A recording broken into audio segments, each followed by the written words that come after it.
आज से कुछ समय पहले की बात है। एक गांव में दो दोस्त रहते थे। एक का नाम भोला और दूसरे का नाम सूरज था। दोनों में बड़े ही गहरी दोस्ती थी। भोला बड़ा ही मेहनती था। वह पूरे दिन भेड़ और बकरियों को चराता था और सूरज बड़ा ही लालची इंसान था।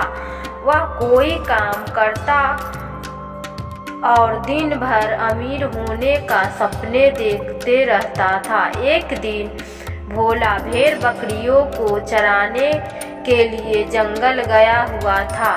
तभी उसने देखा कि एक भेड़ उसका गायब है। अरे, एक भेड़ तो गायब है, न जाने कहाँ गया होगा। हमें अब उसे ढूंढना होगा। और भोला बाकी भेड़ बकरियों को घर छोड़कर उसे ढूंढने निकल पड़ा।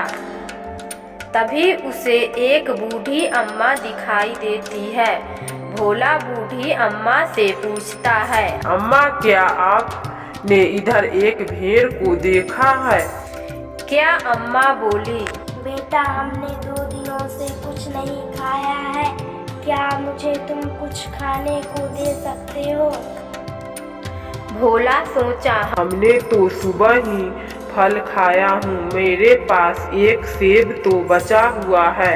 ये 2 दिनों से कुछ नहीं खाई है, इन्हें ही दे देता हूँ। और भोला वह सेब बूढ़ी अम्मा को दे देता है।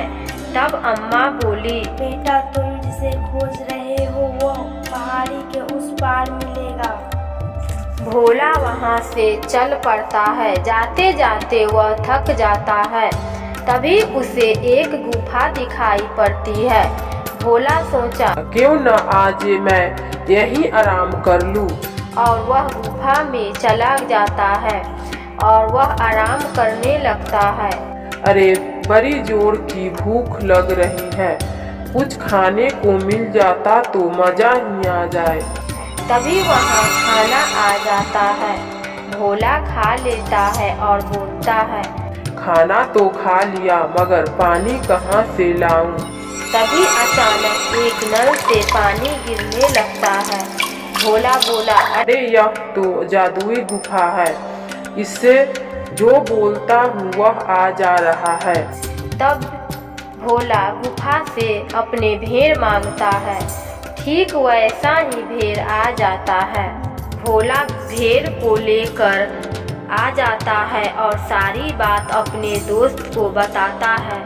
सूरज मन ही मन सोचता है, यह भोला तो सच में ही भोला है। मैं जाऊंगा और सोना मांगूंगा। और अगले दिन सूरज गुफा की तरफ निकल पड़ा। रास्ते में फिर बूढ़ी अम्मा मिली और बोली, बेटा, मैंने 2 दिनों से कुछ नहीं खाया है। क्या तुम मुझे कुछ खिला सकते हो? सूरज बोला, नहीं नहीं, मेरे पास तो थोड़ा सा ही खाना है। अगर ये आपको खिला दूंगा तो मैं क्या खाऊंगा। इतना बोल के वहाँ से आगे चला गया।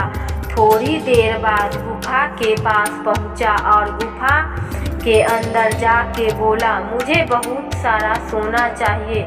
गुफा में से बहुत सारा सोना निकलने लगा और सूरज उसी सोना के नीचे दबकर मर गया। इसीलिए तो कहा जाता है, लालच बुरी बला है। इसीलिए जो भी आपको जो चाहिए उसे अपने मेहनत के दम पर प्राप्त करें और दूसरों के प्रति दया भाव दिखाएं।